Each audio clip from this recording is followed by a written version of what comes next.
আসসালামু আলাইকুম আপুরা। আমাদের কাস্টমার যদি চায় নর্মাল প্যান্টের মতোই, কিন্তু এই যে এই সেলাইটা হবে প্যান কাটিং স্টাইলে, কিভাবে দিতে হয় আজকে আমি তা দেখিয়ে দিব।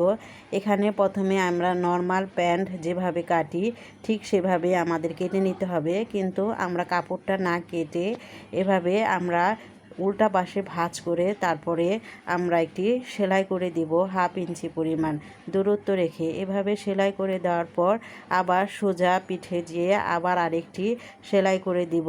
এভাবে আমাদের কেচি দিয়ে কাটতেও হবে না এবং আমাদের প্যান্ট কাটিং সেলাই লুকটাও চলে আসবে, দেখতেও ভালো লাগবে এবং যে পরেও কমফোর্টেবল ফিল করবে এবং লুকটাও সুন্দর হবে। কেমন হয়েছে আমার আজকের এই টিপসটি সবাই কমেন্ট করে জানাবেন।